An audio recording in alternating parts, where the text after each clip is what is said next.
بسم اللہ الرحمن الرحیم۔ السلام علیکم۔ ایک مرتبہ سلطان محمود غزنوی نے ایاز سے وعدہ کیا کہ میں تجھے اپنا لباس پہنا کر اپنی جگہ بٹھا دوں گا اور تیرا لباس پہن کر خود غلام کی جگہ لے لوں گا۔ چنانچہ جس وقت سلطان محمود غزنوی حضرت ابو الحسن رحمۃ اللہ علیہ سے ملاقات کی نیت سے خرقان پہنچا تو قاصد سے کہا کہ حضرت ابو الحسن رحمۃ اللہ علیہ سے یہ کہہ دینا کہ میں صرف آپ سے ملاقات کی غرض سے حاضر ہوا ہوں، لہٰذا آپ زحمت فرما کر میرے خیمے تک تشریف لے آئیں، اور اگر وہ آنے سے انکار کرے تو یہ آیت تلاوت کر دینا: اطیعوا اللہ واطیعوا الرسول واولی الامر منکم۔ اللہ اور اس کے رسول کی اطاعت کے ساتھ اپنی قوم کے حاکم کی بھی اطاعت کرتے رہو۔ چنانچہ قاصد نے آپ کو جب پیغام پہنچا دیا تو آپ نے معذرت طلب کی، جس پر قاصد نے مذکورہ بالا آیت تلاوت کی۔ آپ نے جواب دیا کہ محمود سے کہہ دینا کہ میں تو اطیع اللہ میں ایسا غرق ہوں کہ اطیع الرسول میں بھی ندامت محسوس کرتا ہوں۔ ایسی حالت میں اولی الامر منکم کا تو ذکر ہی کیا ہے۔ یہ قول جس وقت قاصد نے سلطان محمود غزنوی کو سنایا تو اس نے کہا کہ میں تو انہیں معمولی قسم کا صوفی تصور کرتا تھا، لیکن معلوم ہوا کہ وہ تو بہت ہی کامل بزرگ ہے، لہٰذا ہم خود ہی ان کی زیارت کے لیے حاضر ہوں گے۔ اور اس وقت محمود نے ایاز کا لباس پہنا اور 10 کنیزوں کو مردانہ لباس پہنا کر ایاز کو اپنا لباس پہنایا اور خود بطور غلام کے ان 10 کنیزوں میں شامل ہو کر ملاقات کرنے پہنچ گیا۔ آپ نے اس کے سلام کا جواب تو دے دیا، لیکن تعظیم کے لیے کھڑے نہیں ہوئے، اور محمود جو غلام کے لباس میں ملبوس تھا اس کی طرف تو متوجہ ہو گئے، لیکن ایاز جو شاہانہ لباس میں تھا اس کی جانب قطعی توجہ نہیں دی۔ اور جب محمود نے پوچھا کہ آپ نے بادشاہ کی تعظیم کیوں نہیں کی تو آپ نے فرمایا کہ یہ سب کچھ ایک فریب ہے۔ اس پر محمود نے جواب دیا کہ یہ دام فریب تو ایسا نہیں ہے جس میں آپ جیسے شہباز پھنس سکیں۔ پھر آپ نے محمود کا ہاتھ تھام کر فرمایا کہ پہلے ان نامحرموں کو باہر نکال دو، پھر مجھ سے گفتگو کرنا۔ چنانچہ محمود کے اشارے پر تمام کنیزیں باہر واپس چلی گئیں، اور محمود نے آپ سے فرمائش کی کہ حضرت بایزید بسطامی رحمۃ اللہ علیہ کا کوئی واقعہ بیان فرمائیے۔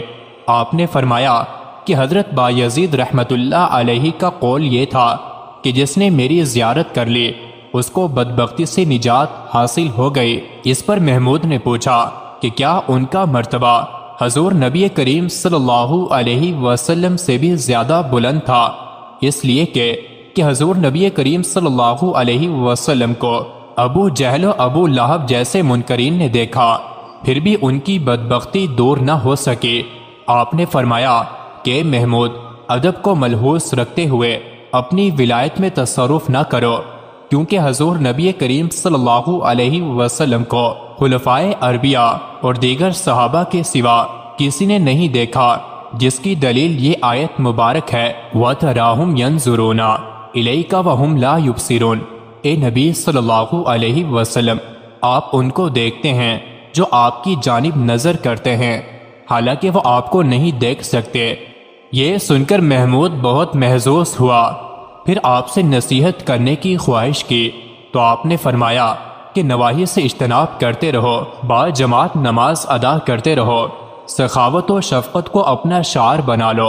اور جب محمود نے دعا کی درخواست کی تو فرمایا کہ میں خدا سے ہمیشہ یہ دعا کرتا ہوں کہ مسلمان مردوں اور عورتوں کی مغفرت فرما دے۔ پھر جب محمود نے عرض کیا کہ میرے لیے مخصوص دعا فرمائیں تو آپ نے کہا کہ محمود، تیری عاقبت محمود ہو۔